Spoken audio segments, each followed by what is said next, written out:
tardes. Perfecto, estoy aquí viendo cómo vamos de conectados. Espero que me vean bien. Está un poquito raro porque no tengo como mucho control de quiénes están y comentarios, pero bueno, vamos a ver cómo lo resolvemos esto. Pues me presento muy rápido. Les voy a compartir mi pantalla para que vayamos viendo el mismo material. Me parece que la sesión se queda grabada, entonces, pues bueno, vamos a poderla ver más adelante.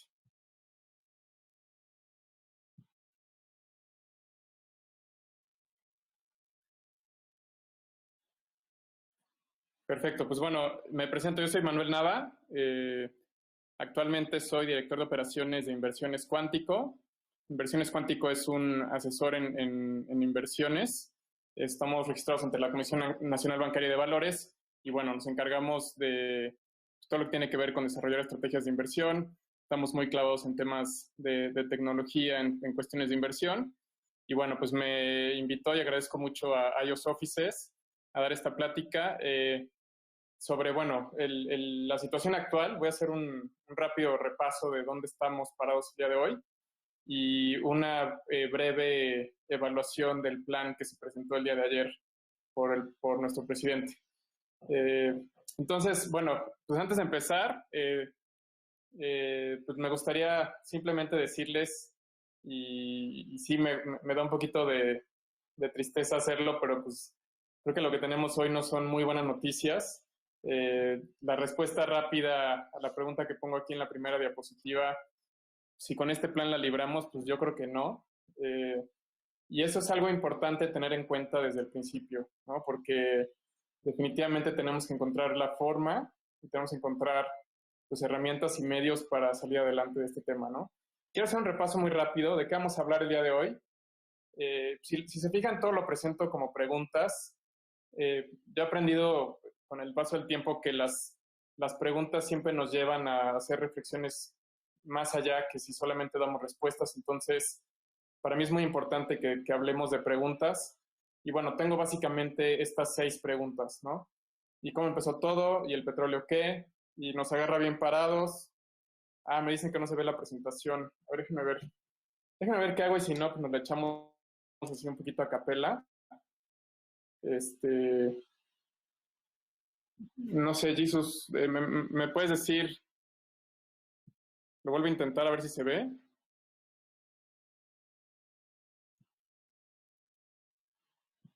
Pero bueno, si no se ve, no pasa nada.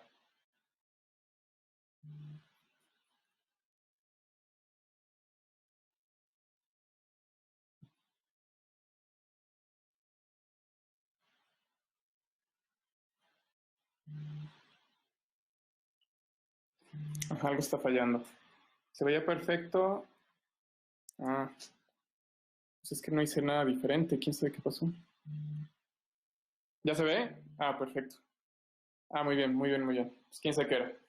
Bueno, y un poquito antes de empezar, digo, están estas preguntas. Les decía que a mí me gusta trabajar con preguntas porque nos ayudan a reflexionar un poquito más sobre los temas. Y bueno, antes les dije que soy ahora director de operaciones de Inversiones Cuántico, pero bueno, hablo un poquito de mí muy rápido. Yo soy economista, estudié en el CIDE, que es el Centro de Investigación y Docencia Económicas. Es una universidad especializada en temas de economía y en temas pues de ciencias sociales. Después de eso, pues estuve trabajando 12 años en el medio financiero, específicamente en Banamex, y durante ese tiempo tuve una experiencia bastante interesante en diferentes áreas dentro del banco, como es riesgos de mercado, donde evaluamos temas de comportamientos financieros, tesorería corporativa, donde evaluamos el balance del banco y nos comparamos con la competencia, y me tocó hacer muchos análisis de rentabilidad, de liquidez, de estimaciones de capital. Y después brinqué un poco a la parte comercial. Yo quería tener una experiencia más del lado del front, como le llaman en el sistema financiero, pero bueno, básicamente estuve viendo temas de banca preferente, que en Banamex ahora se llama Priority, de la banca comercial, que son todo el tema de las sucursales y específicamente temas relacionados con PYME.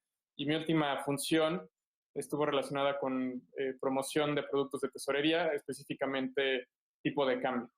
Y esto pues, se me hace relevante porque de alguna manera me permite o me ha permitido entender o estar muy presente con cómo se mueven los temas financieros. desde cuáles son los determinantes y, en última instancia, pues cómo nos pegan todas estas situaciones, ¿no? En el último año pues he estado trabajando en hacer, bueno, en posicionar un negocio que tengo con mi esposa, que es una franquicia de un programa de ejercicio, y por otro lado, pues he estado buscando especializarme en temas más clavados en inversiones, como les decía al principio, pero también en temas de colocación de crédito y de seguros. Entonces, bueno, eso es básicamente mi experiencia, y bueno, vamos a entrar en materia, ¿no? ¿Cómo empezó todo esto? No me voy a clavar mucho porque creo que ya todos sabemos, aunque no queramos, en estos días te enteras por cualquier medio que estamos en una crisis. Yo estoy ahorita en mi casa y por si se lo preguntan, sí, sí estoy en shorts, aunque tengo mi camisa encima, está bien. Y bueno, lo que quiero simplemente es pues, un recuento muy rápido, ¿no? ¿Cómo empezó todo?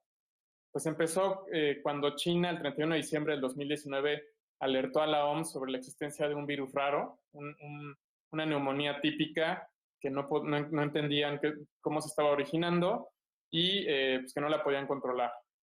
Y bueno, este virus se esparció muy rápido porque la zona específica donde se vio como el paciente cero o el origen del contagio, pues resulta que era un hub internacional de vuelos y además a la semana siguiente, la primera semana de enero, pues es un periodo en el que los chinos viajan a sus casas y bueno, se esparció de una manera impresionante a tal grado que hoy día pues está prácticamente en todos los países del mundo tenemos casos y prácticamente todos los países del mundo pues está reportado como un problema de salud. A principios de marzo, la OMS declaró la alerta de pandemia, que eso significa que es una enfermedad que ya está esparcida por un territorio muy extenso y a lo largo de muchas fronteras. Pues hay muchos infectados, muchos muertos, y hasta ahora la única solución que hemos encontrado para este tema pues es la confinación, la cuarentena, la distancia social, como dicen aquí en México, Susana distancia. Me encanta que para todo le encontramos humor a este rollo. Pero ¿cuál es la consecuencia de ese confinamiento, de esa cuarentena? Pues que la economía está en pausa a nivel mundial y tiene consecuencias catastróficas. Las estimaciones, por un lado, de los diferentes países del mundo y del mundo en general, pues son desalentadoras. He visto pronósticos que hablan de una contracción global de entre el 0.3 y el 0.7 por ciento en este año. Y aquí les presento en el lado derecho pues algunas estimaciones para la zona del euro, que van desde prácticamente 0 hasta 9% de contracción. En el caso de Inglaterra, que como saben ya no forma parte de la Unión Europea, pues bueno, un ligero crecimiento, pero principalmente pues una contracción que puede llegar más o menos hasta el 8%. En Estados Unidos pues también se espera una contracción de alrededor del 7%. Japón y bueno, China, ¿no? China que es o ha sido en los últimos años el motor de crecimiento de la economía mundial.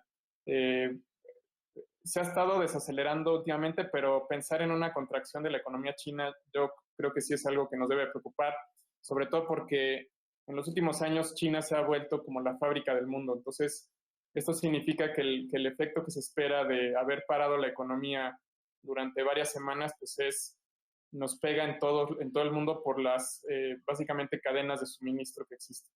En el caso de México, estaba revisando las últimas cifras que se dieron a conocer el jueves. Hay una encuesta que hace Citibanamex donde pues, básicamente encuestan a todo el sector financiero y la mediana de esa estimación, el último pronóstico es de una contracción del 5%, aunque hay algunas estimaciones que hablan de contracciones de hasta el 8%.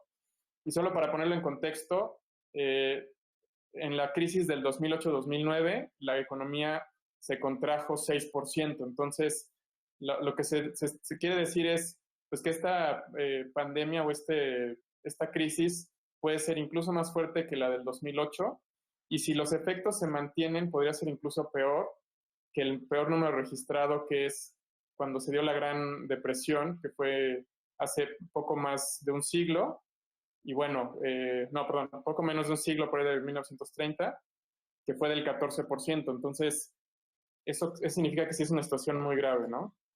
Y bueno, y por otro lado, ¿y el petróleo qué? Porque seguramente han escuchado, y si no han escuchado, seguramente ya fueron a cargar gasolina y se dieron cuenta que está muy barato, ¿no?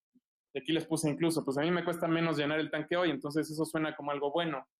Pero ¿qué sucede con el petróleo? Pues hay una caída en la demanda y al mismo tiempo una guerra comercial. La caída en la demanda pues, la provocó el coronavirus. El hecho de que China se haya puesto en cuarentena redujo la demanda de una manera significativa y al mismo tiempo los productores de petróleo pues, seguían con sus producciones normales. Hubo una reunión por ahí del 8 de marzo de la OPEC, que es como el, vamos a decir, el club de Toby de los productores de petróleo en el mundo. Y le llaman OPEC Plus porque estaban otros países que no son miembros del OPEC, pero que de alguna manera se ponen de acuerdo. Y entre esos países están Arabia Saudita y Rusia. Y pues en pocas palabras se pelearon, ¿no? Y lo que pasó es que Arabia Saudita dijo, pues yo no le voy a entrar.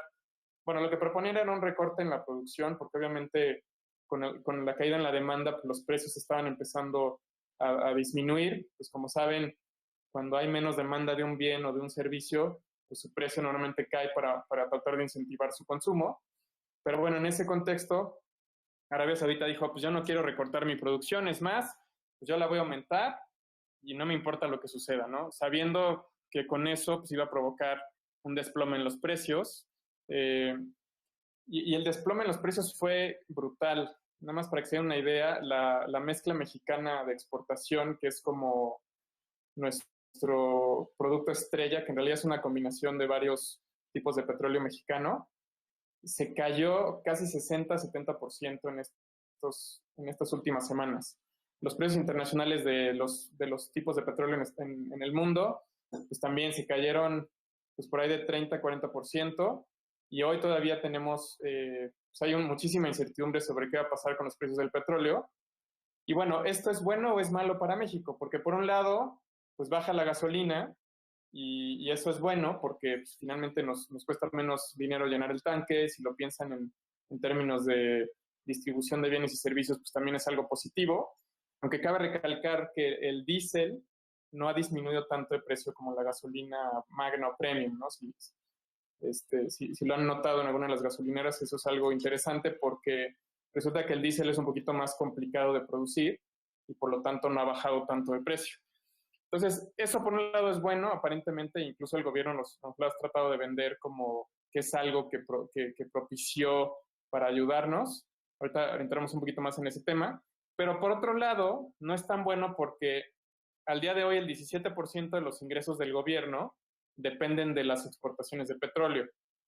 Y seguramente aquí entra también seguro han escuchado el IEPS, que es el impuesto especial a productos y servicios, que es algo que pagamos cada vez que cargamos gasolina, pero de todos modos, el hecho es que que el gobierno dependa de los ingresos del petróleo y que hoy el petróleo esté tan barato, pues nos afecta de una manera significativa.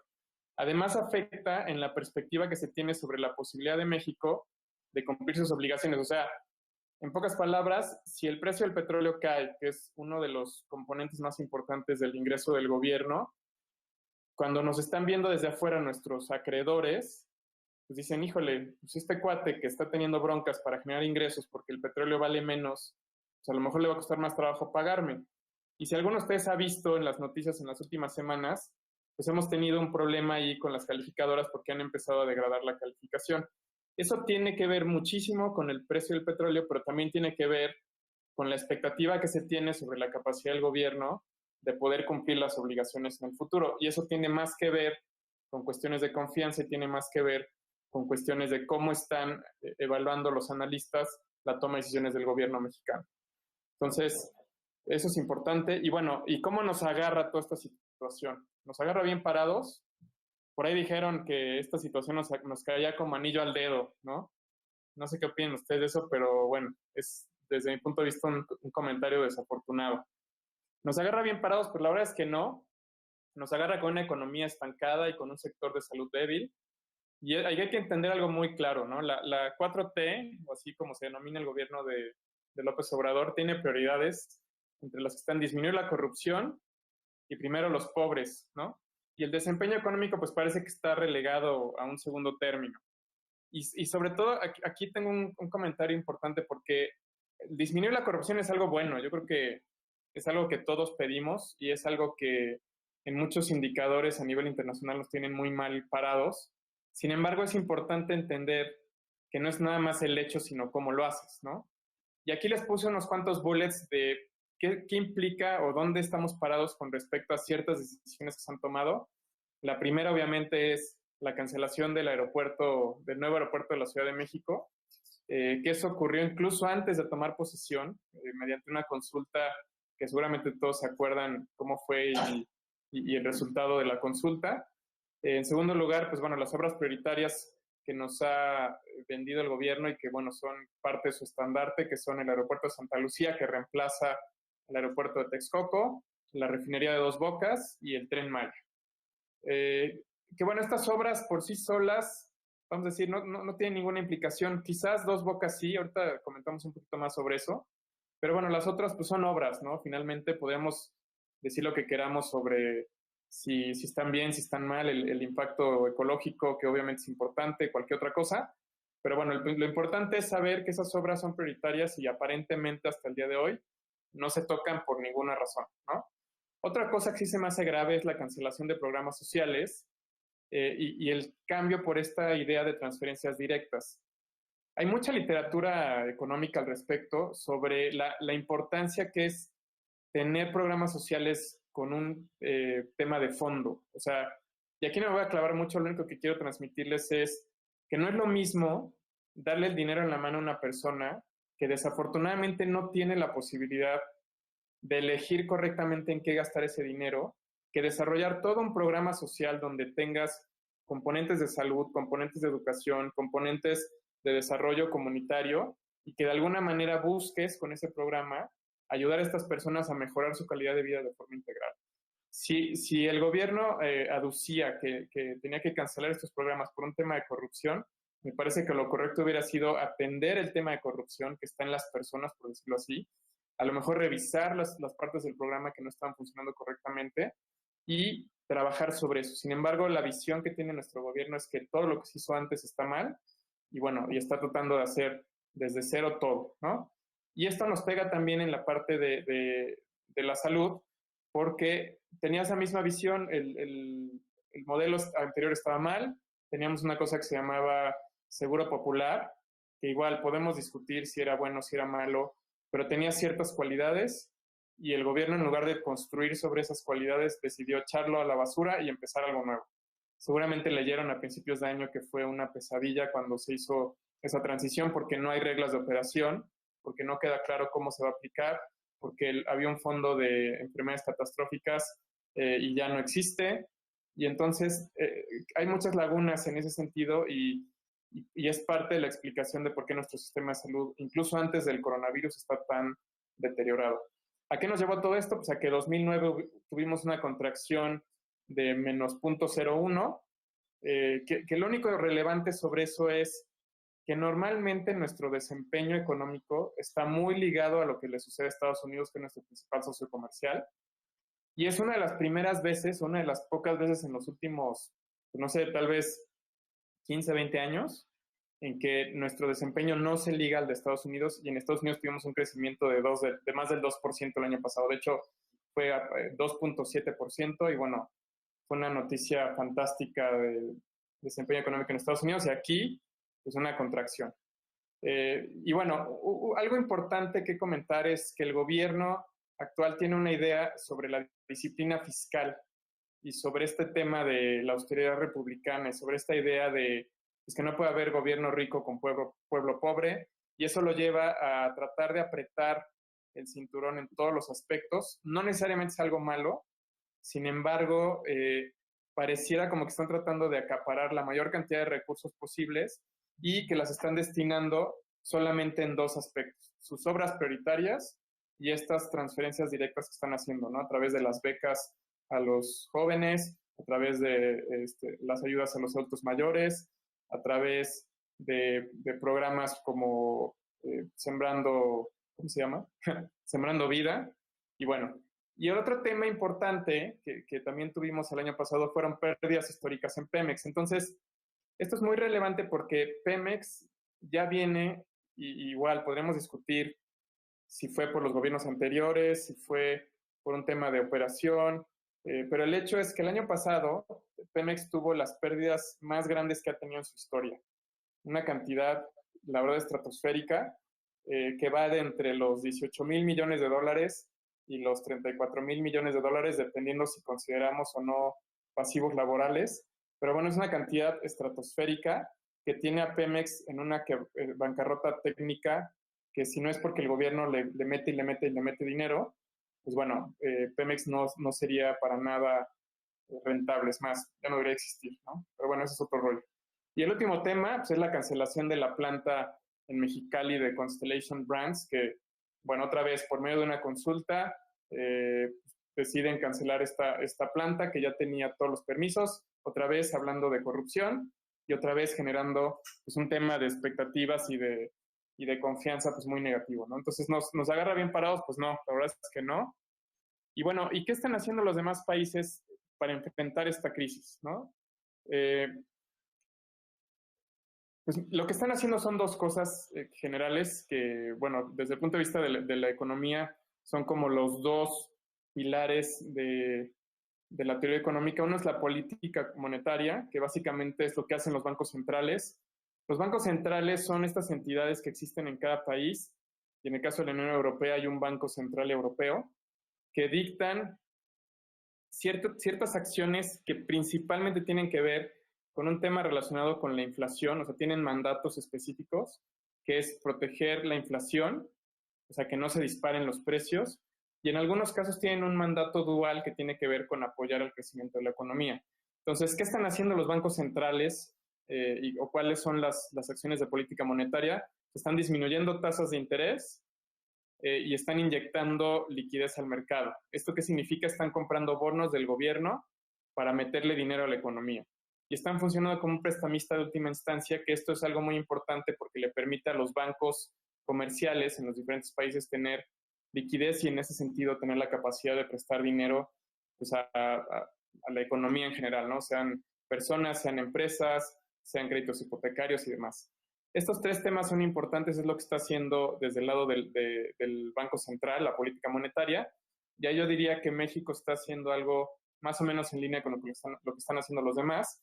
Y el otro indicador, el otro pilar es la política fiscal, que básicamente es la caja de herramientas de los gobiernos. La política fiscal la controla directamente el gobierno, es decir, como ustedes saben, la Secretaría de Hacienda aquí en México y en otros países, pues bueno, pues igual se llaman normalmente ministerios de Hacienda o, bueno, tienen otros nombres, pero es básicamente una parte del gobierno. Y lo que puede hacer el gobierno en esos sentidos es gastar dinero, ¿no? En términos generales es lo que pueden hacer. La mayoría de los países proponen gastar entre 2% y 5% del PIB.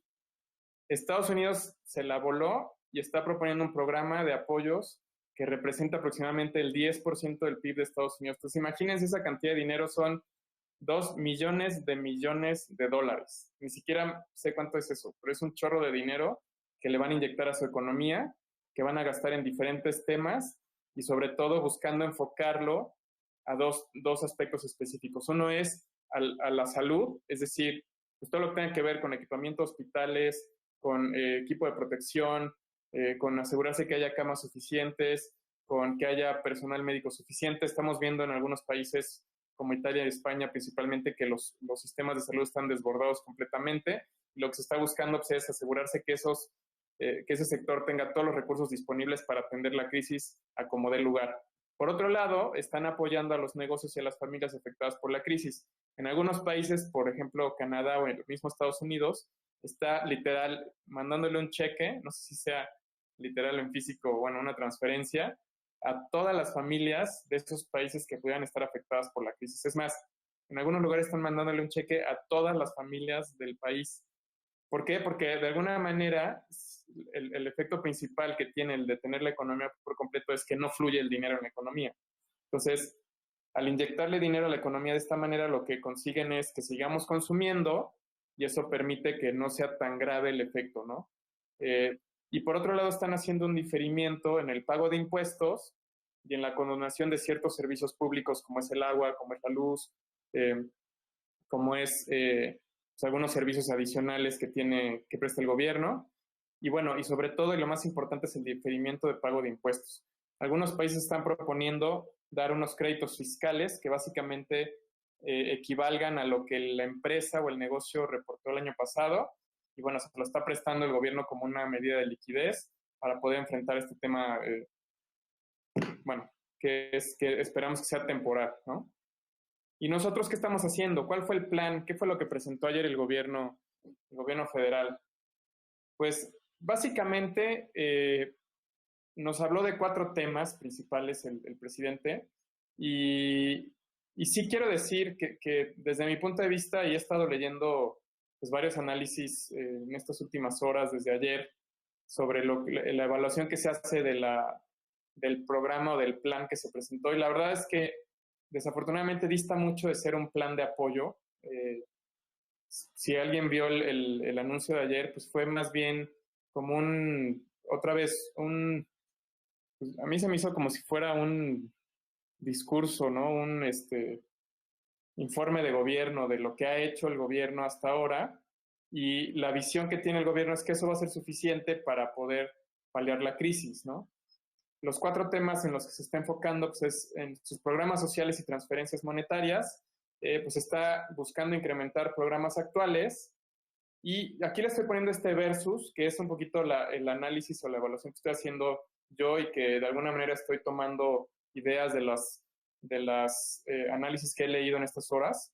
Pero bueno, incrementa programas sociales actuales, es decir, las becas, los apoyos a adultos mayores, apoyos a personas con discapacidad, que el gobierno va a meter más dinero ahí. Y lo que propone varios analistas es aportar un ingreso básico solidario y transferencias a beneficiarios de todos los programas federales y estatales. Otros analistas proponen que se usen bases de datos de el IMSS, por ejemplo, para determinar cuál era la población económicamente activa a finales de febrero, cuáles eran los ingresos que percibía esa gente y buscar que en los siguientes meses, tal vez marzo, abril, mayo y quizás junio, si es que esto se extiende demasiado, asegurarse que puedan recibir el mismo ingreso que tenían antes de febrero, ¿no? Por otro lado, en el aspecto de apoyo a trabajadores y pequeños negocios, pues el gobierno lo que propone es incremento a créditos personales, que no ha dicho cómo lo va a hacer, tandas y remodelaciones de casas, que esos son créditos que no necesariamente atienden el problema de fondo, ¿no? La alternativa pues serían transferencias directas a trabajadores, que tiene que ver un poco con lo que mencionaba sobre el IMSS, y apoyo a pymes. Y aquí hay una propuesta bien interesante donde un grupo de analistas lo que dice es, lo que podríamos hacer, y sería muy transparente, es agarrar las bases de datos del SAT, ver quiénes son esas empresas que estuvieron activas, que declararon impuestos el año pasado, y hacer lo que les comentaba hace rato, oye, te presto lo que tú me declaraste de ingresos el año pasado, lo equivalente a los próximos 3 meses. Y te lo voy difiriendo para que me lo vayas pagando de tal manera que para finales del próximo ciclo fiscal me lo regreses. ¿Y esto qué significa? Simplemente un préstamo de un plazo determinado y tú me lo regresas más adelante. Esa es una visión donde a lo mejor sí implicaría que el gobierno se endeude, pero es un endeudamiento de muy corto plazo. Ahora, en cuanto a la inversión de largo plazo, que es el otro aspecto, pues el gobierno lo que propone es mantener sus proyectos emblemáticos. Como decíamos, es el aeropuerto de Santa Lucía, el Tren Maya y la refinería de Dos Bocas. Y aquí sí quiero comentar un poco más sobre Dos Bocas, porque el otro aspecto que pone el gobierno es ampliar recursos a Pemex. Hablaron que se va a hacer que van a liberar recursos porque le van a bajar la carga fiscal a Pemex por hasta 65,000 millones de pesos. Y la verdad, y bueno, y quizás es mi opinión, y he estado también leyendo mucho sobre los temas del petróleo y sobre evaluaciones que se hacen de la rentabilidad y diferentes temas relacionados con la demanda. Y la verdad, yo como lo veo es, en este momento, meterle dinero a Pemex es honestamente desperdiciar esos recursos, porque aunque pueda ser que eventualmente y en el largo plazo esas inversiones pudieran ser redituables y tendrían que darse muchos factores para que lo logren ser, la realidad es que hoy esa lana la necesitamos más en otros aspectos, ¿no? El gobierno el presidente habló ayer de pues, construcción de carreteras, rehabilitación de ciertos temas de infraestructura, me parece correcto. Sin embargo, desde mi punto de vista, otra vez, lo que propone el gobierno es, ok, sabemos que vamos a perder empleos, no me importa qué empleos son los que se perdieron, pero voy a generar empleos nuevos. El gobierno habló de un programa para crear 2 millones de empleos en los próximos 9 meses, que honestamente con el escenario que les planteé hace unos minutos y la situación actual se ve muy complicado, a menos que sean empleos honestamente muy mal pagados, o empleos temporales, empleos destinados más bien a estas actividades productivas de poco valor y no a rescatar los empleos que se están perdiendo, que probablemente sean de mucho más alto valor. Entonces, bueno, eso es con respecto a la inversión. Específicamente hablando de Dos Bocas, la verdad es que es, bueno, y aquí estoy usando un poco de intuición porque creo que no hay suficiente información al respecto, pero sí estuve revisando temas de márgenes de refinación a nivel internacional y lo que veía es, y hay un cierto consenso, es que para que sea rentable refinar petróleo en este momento, los precios del petróleo deberían de estar por lo menos arriba de $25. La mayoría de los pozos petroleros que tiene México y que son, digamos, el insumo básico para la refinación, no son rentables por debajo de $25. Y los que sí lo son, que hay algunos, pues bueno, tienen ciertas complicaciones. Y después hay otro tema que tiene que ver con eficiencia. Usando la intuición otra vez, si hablamos de comercio, si hablamos de intercambiar bienes y servicios, pues yo voy a tratar de producir y de intercambiar o de poner al servicio de los demás en lo que yo soy bueno. Y aunque México es un país petrolero, eso es una cuestión desde mi punto de vista circunstancial, y la pregunta importante es si realmente somos un país competitivo desde el punto de vista de extracción de petróleo y competitivo desde el punto de vista de refinación de combustibles. La respuesta en este momento es que no lo somos. Por eso es que los gobiernos anteriores, independientemente de cualquier rollo ideológico, empezaron a hacer esta sustitución. Dijeron, oye, no es rentable invertir en refinerías, no es rentable invertir en aumentar la capacidad, es más barato traer la gasolina de fuera, ¿no? Y después dijeron, oye, pues al gobierno le sale demasiado caro estar en estos rollos y por eso es que abrieron el mercado, por eso es que hoy vemos tantas marcas diferentes en la calle. Y eso es algo bueno porque la competencia ha propiciado que sean cada vez más eficientes y que cada vez busquen darnos un mejor servicio. Y lo que está pasando ahorita con el precio de las gasolinas, que lo comenté al principio de la presentación, no es algo que el gobierno haya decidido hacer. No es que el gobierno haya dicho, como somos buena onda, vamos a bajar el precio de las gasolinas. Simplemente es un tema de oferta y demanda. Bajó el precio del insumo básico, entonces bajaron los precios de la gasolina en el exterior. La gasolina que importa a México para el consumo interno pues es más barata. Hay una fórmula de determinación de los precios del combustible y el IEPS, que es este impuesto que les decía que se carga directamente sobre el consumo de combustible, está determinado en pesos, es decir, es una cantidad fija, y de toda esa fórmula pues sale un precio estimado, y ese precio estimado pues es el sobre el cual el mercado se va posicionando. Entonces, no es que el gobierno haya decidido bajar los precios de la gasolina, simplemente a partir de que se hizo la reforma energética en el sexenio pasado, pues se cambió la fórmula y se cambió la manera en que se determinan los precios y la competencia hace que los precios sean, pues valga la redundancia, más competitivos para todos, ¿no? Entonces, nada más para cerrar este punto, es bien importante entender que este momento la refinación en México no es rentable. A lo mejor puede llegarlo a ser y a lo mejor si pensamos en una cuestión más bien estratégica, de decir, no quiero nunca tener que depender, suponiendo un escenario inverso, ¿no? En el que el precio del petróleo se vaya a las nubes, tener que depender de comprar la gasolina afuera, la voy a producir adentro, está bien, pero si lo vemos como un tema de algo que nos va a generar un ingreso adicional al gobierno, o que nos va a generar una utilidad social a los mexicanos, la verdad es que no estamos en ese escenario. Y bueno, y por otro lado, el último punto es el financiamiento. Aquí es donde muchos analistas, bueno, aquí en el segundo punto, en el de apoyo a pequeños negocios, esperaban que hubiera un cambio de visión o un cambio de perspectiva del gobierno. La verdad es que no llegó. Lo que propone el gobierno es pues ahorros, utilizar la lana que está disponible en el Fondo de Estabilización de los Ingresos Presupuestarios, que es el FEI, y los fideicomisos. No sé si vieron, la semana pasada salieron noticias al respecto. En pocas palabras, el gobierno se dio cuenta que había ahí una vaquita en una serie de fideicomisos federales y estatales y decidió tomar la lana de ahí. Entonces, otra vez, ¿es bueno o es malo? Pues no lo sé, ¿no? Porque estamos en un escenario de emergencia y honestamente sí creo que es importante poder tomar lana de donde se pueda. Sin embargo, esos fideicomisos tenían una razón de ser. Claro que hay que ver con mucho detalle cómo está escrito el decreto, porque estaba viendo que a finales del 2019 todos los fideicomisos federales sumaban algo así como 740,000 millones de pesos, que es un montón de dinero, pero no es que no es que el gobierno pueda disponer de todos sus recursos, porque, bueno, al menos ahí tuvieron cuidado en poner en el decreto que no se tocarían aquellos que tenían que ver con pago de pasivos laborales o pago de pensiones, con temas laborales y con temas relacionados a salud.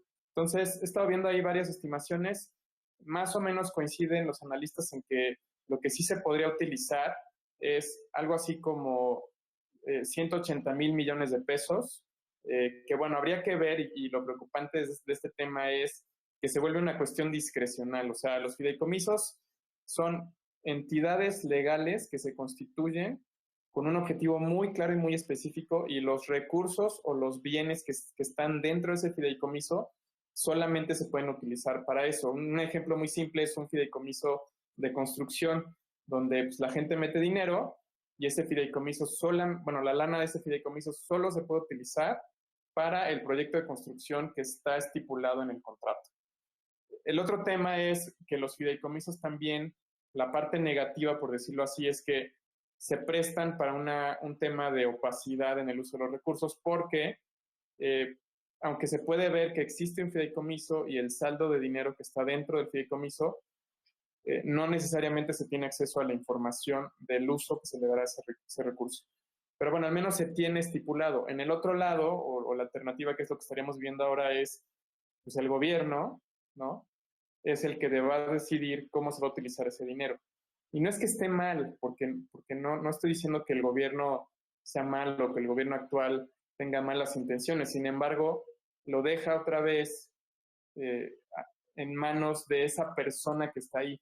Entonces, si esa persona es honorable, si esa persona tiene buenas intenciones, si esa persona tiene una idea clara de qué es lo correcto para hacer con ese dinero, pues qué bueno. Pero si mañana llega otra persona que no, entonces ese dinero pues ya no vamos a saber qué va a pasar con él. Entonces, si estamos con un gobierno que supuestamente está atacando la corrupción, que supuestamente quiere erradicar ese problema de raíz, hay ciertas cosas que está haciendo que parece que no están apuntando hacia allá, ¿no? Algo que hicieron los gobiernos anteriores, insisto, sin meter el juicio de si son buenos o malos, es trabajar en asegurarse que las instituciones del gobierno fueran cada vez mejores, que cada vez tuvieran más controles, que cada vez tuvieran más supervisión y de repente pareciera que hoy estamos yendo para atrás en ese sentido porque el gobierno se está haciendo ahora otra vez cargo y en este caso es prácticamente el presidente de manera unilateral de todos los recursos. Ahora, no es el único país que está en esta situación y no es digamos, en ese sentido el país más clavado en ese rollo. El gobierno de Ucrania literal declaró la emergencia, declaró algo parecido a un estado de excepción y el presidente del gobierno disolvió el parlamento y es el único que está tomando decisiones hoy en Ucrania. No estoy seguro si hay un proceso para revertir esas declaraciones o qué tiene que pasar, pero digamos que en términos prácticos hay una dictadura en ese país. Entonces no estamos ahí nosotros tampoco, eso es algo importante también de tenerlo en el contexto, pero bueno, ¿cuál es el comentario final o general del plan? Es pues que la verdad es que se queda corto. La verdad es que el gobierno tenía la posibilidad de utilizar una línea de crédito que tiene con el Fondo Monetario Internacional, que es algo que ha costado mucho trabajo y que costó mucho trabajo lograr, de 60,000 millones de dólares. Entonces, 60,000 millones de dólares al tipo de cambio actual, híjole, pues es mucho más de lo que tiene disponible en esos fideicomisos, ¿no? Estamos hablando, pues, ¿qué son? Como 1,500, no, 1,500,000 millones de pesos, nomás que se den una idea, ¿no? Entonces, ¿alcanza para lo que se necesite? Pues claro que alcanza, ¿no? Y sería muy grave que el gobierno se endeude en este momento, pues yo creo que no, considerando el nivel de crisis en la que estamos metidos. Sin embargo, pues bueno, el gobierno tiene esa visión de no quererse endeudar. Algunos analistas siguen pensando que podría cambiar de parecer conforme se vayan agravando las cosas. Yo lo que diría es no lo tengamos presente y mejor veamos qué hacemos con lo que sí tenemos, ¿no? Y bueno, ¿yo qué hago, no? Yo creo que esto se va a terminar eventualmente y la vida continúa. Estaba leyendo justo antes de entrar al webinar que en China, en Wuhan, ya están regresando a la normalidad, ya abrieron el aeropuerto, ya abrieron la estación de trenes, pues bueno, está empezando a regresar a la normalidad. Pues pasaron 3 meses, pero bueno, al menos vemos luz al final del túnel. Lo que sí es un hecho es que en la medida en que logremos pues, paliar o, como dicen, aplanar la curva en la parte de salud, pues esto va a ser un poco menos grave, ¿no? ¿Qué propongo hacer? Pues mi propuesta en este escenario, en este momento, pues es negociar. Negociar, negociar y negociar. Un poco como siguiendo el mismo tono del mensaje del director de la OMS, que es prueba, prueba, prueba, pues aquí es negocia, negocia, negocia. Negocia todo lo que puedas, los gastos fijos de tu negocio, valga redundancia, o lo que puedas negociar de lo que tú consideres gastos fijos, que serían la renta, que serían ciertos pagos que tengas que hacer de servicios. Algo que sí noto y que se me hace algo muy bueno es que hay varias iniciativas del sector privado que están enfocadas en ese sentido. Si tienes un negocio, pues también negocia con tus empleados y negocia con tus proveedores, ¿no? Lo peor que puede pasar en este momento es que haya despidos masivos. El gobierno lo ha estado pidiendo. Yo creo que es algo positivo, sin embargo, no tiene presente la situación o la salud financiera de cada uno de los negocios, de cada una de las empresas. Como que el gobierno tiene esta perspectiva que los empresarios o los dueños de negocio somos millonarios y si no decidimos apoyar es porque no queremos hacerlo. Y creo que ahí es parte de lo que pudiera estar guiando sus políticas fiscales. Pero yo sí creo que en la medida en que podamos negociar tanto con los empleados y con los proveedores, podamos salir mejor librados todos de esto. ¿Y a qué me refiero con eso? Pues negociar, por ejemplo, con reducciones de jornadas para tus empleados, negociar reducciones de sueldos, negociar pues algunos paros escalonados. Leí hace algún tiempo que hay un tema de conciencia social en la gente y si tú o los empleados de una empresa tuvieran la posibilidad de elegir o les dieran a elegir entre que haya despidos de un cierto porcentaje de la planta o que todos se aprieten el cinturón, lo que prefiere la mayoría es que todos aprieten el cinturón. Entonces, eso es algo que se me hace muy importante y que creo que si un dueño de un negocio lo plantea de manera directa y de manera clara con sus empleados, pues sería muy, muy positivo, ¿no? Y lo mismo con los proveedores, porque finalmente, pues todos estamos igual. Algo que es muy interesante o muy particular de esta crisis es que nos pega por todos lados. Nos pega tanto por la demanda, porque estamos consumiendo menos, pero nos pega también por la oferta, porque las líneas o las cadenas de suministro están interrumpidas. Entonces, negocia con tus proveedores, negocia con tus clientes, busca que te paguen por adelantado. Estaba leyendo algunas propuestas de restauranteros, por ejemplo, que te dicen, oye, pues cómprame un bono de 200, de 500 pesos, de 1000 pesos y consumes cuando regresemos. O sabes qué, hazme tu pedido por adelantado y te doy un beneficio. O pues paga tu servicio desde hoy y cuando podamos, pues te regalo algo más, ¿no? Entonces es importante que también negocies con tus clientes para otra vez generar este flujo, ¿no? Y ya cambiando un poquito de tono, pues evalúa si hay gastos que puedas recortar, reducir o aplazar. Bueno, eso se me hace como muy importante. Algo bueno que veo de esta situación es que nos obliga a evaluar de manera más astringente todo lo que estamos haciendo, desde inversiones, desde negocios, desde decisiones que podamos estar tomando, y vale la pena pues hacer esa evaluación un poquito más agresiva para ver qué hacemos, ¿no? Un punto bien importante, que aquí sí, la verdad es que mis respetos, pero bueno, los bancos comerciales en México y varias financieras pues están conscientes que esto les puede pegar tanto a ellos como a nosotros.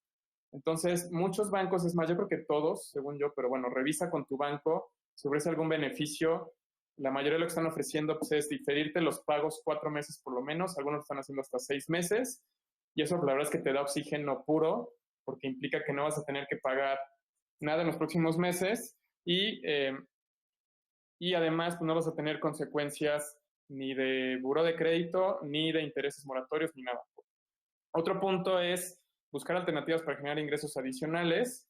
Yo diría ahí, pues aprovecha tus conocimientos, aprovecha tus capacidades, aprovecha tu experiencia en otros ámbitos, lleva tu negocio a alguna plataforma digital y aprende nuevas habilidades, ¿no? Yo creo que es lo que podemos hacer, lo que está de nuestro lado. Los puntos que se me hacen más relevantes aquí es la parte de la negociación sobre los gastos fijos, sobre tus empleados, evaluar los gastos que puedas recortar y volteate con todo mundo y trata de negociar, sobre todo con tu banco, con tus acreedores, pídeles plazo y también estate pendiente de ver cómo va desarrollándose la información de tal manera que podamos aprovechar. Por mi parte es todo. Me dice Jesus que hay algunas preguntas. Bueno, hay una pregunta de Dulce Muñoz que me dice, ¿qué opinas del informe del presidente el día de ayer? Pues justo, Dulce, pues yo creo que fue eso, fue un informe. Fue una, ya no sé en cuál vamos, porque no sé si se acuerdan que para el presidente el primer informe de gobierno en realidad era el tercer informe. No sé en qué número vamos, pero fue eso para mí. O sea, fue un informe en el que más que hablarnos de un plan y más que hablarnos de cómo le vamos a hacer para salir de esto, pues nos dijo lo que está haciendo el gobierno y ya, fue todo lo que nos presentó. Denise López, ¿cuál crees que es la mejor estrategia económica para estos momentos? Denise, pues yo te diría que depende mucho de dónde estás parada, ¿no? Porque si estás en una situación en la que tienes un ingreso, bueno, eres empleada, por ejemplo, y tu trabajo no está en riesgo, pues entonces yo lo que te diría es, trata de ahorrar lo más que puedas, ¿no? Si tienes un negocio y tu ingreso se paró por completo, yo te diría, trata de sobrevivir. ¿Qué significa eso? Lo que decía, ¿no? Aplaza la mayor cantidad de gastos que puedas y evalúa si es prudente tomar deuda, ¿no? Porque algo que es importante también tener presente en estos momentos es que estamos en una situación bastante extraña en todos los sentidos y a lo mejor puede ser un buen momento para tomar un crédito, puede ser un buen momento para tomar una línea revolvente que te permita darle liquidez a tu negocio y que te dé ese oxígeno que necesitas para poder cubrir a lo mejor los gastos fijos que no puedas diferir. Hablemos de nómina, hablemos de rentas, hablemos de inventarios y a lo mejor eso te da el oxígeno suficiente para sobrevivir los 3, 4, 6 meses que vayamos a tener esta situación. Otro tema desde el punto de vista económico, sí sería evaluar pues, las decisiones que has tomado hasta el momento en general, desde el punto de vista de la protección, que sería la parte de los seguros, desde el punto de vista del ahorro o la inversión. Creo que es un buen momento para plantearse si estamos utilizando nuestros recursos de manera eficiente y si estamos haciendo uso adecuado de todas las estrategias, de todas las propuestas que existen en cuanto a inversiones. Creo que es un muy buen momento de entrar al mercado. Los mercados están ahorita, digamos, en oferta, es como si estuviéramos en la venta nocturna del Palacio de Hierro. Y aunque me queda claro que es una situación que genera mucha incertidumbre, es una situación que pues, obviamente tiene o conlleva un riesgo, si se hace de una manera adecuada y con una asesoría pues, profesional, pues puede ser una muy buena oportunidad.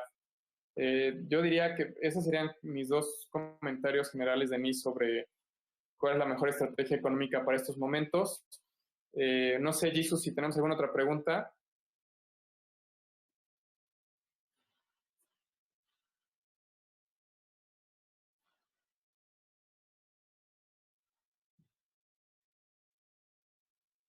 Bueno, parece que no hay más preguntas. Pues miren, lo que les quiero, para cerrar esta plática y nuevamente agradeciendo a iOS Offices, lo que les quiero decir es que es importante tratar de mantener la calma. Llegó una pregunta adicional. Francisco García, ¿qué tengo que hacer si me liquidaron y no tengo ingresos? Mira, Francisco, también hay que tener o evaluar tu situación con un poquito más de información, pero en general lo que diría, y cualquier persona que esté en esta situación, pues es algo parecido, ¿no? Es, a ver, te liquidaron, eso yo lo interpreto, y a lo mejor que me corrijan si estoy mal, como que te dieron una lana ahorita en efectivo. Entonces, eso también te da un cierto oxígeno durante un determinado tiempo. A lo mejor, dependiendo de cuál haya sido tu situación, a lo mejor va a ser un mes con tu nivel de gastos actual, a lo mejor van a ser 3 meses, a lo mejor va a ser un poquito más. Yo te diría, primer paso, Francisco, y cualquiera que esté en esa situación, siéntate a evaluar tu situación en este momento. Siéntate a evaluar cuáles son esos gastos que sí o sí tienes que hacer y cuáles son esos gastos que podrías eliminar en este momento y que no te van a afectar de manera significativa. Paso número 2, aprovecha este tiempo que vamos a estar, pues, digamos, idealmente todos encerrados para ponerte a aprender algo nuevo. Creo que eso es algo muy importante porque te va a permitir mantenerte ocupado y no solamente estar pensando en, maldita sea, pasó esto y no sé qué hacer. Punto número 3, y desde ahorita empieza a ver qué vas a hacer. O sea, no sé a qué te dedicabas, no sé cuál era tu chamba, no sé si en ese giro ahorita esté la situación complicada, por ejemplo, si es turismo, o si es algo donde a lo mejor simplemente esta empresa en la que estabas pues no tenía la mejor situación financiera. Ponte a buscar.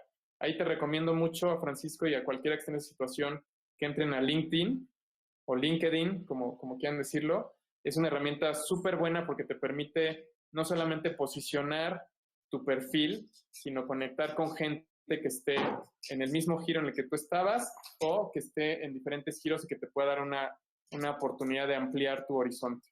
Pero punto número 1, Francisco, evalúa tu situación actual. No sé si alguna otra pregunta, Jesús.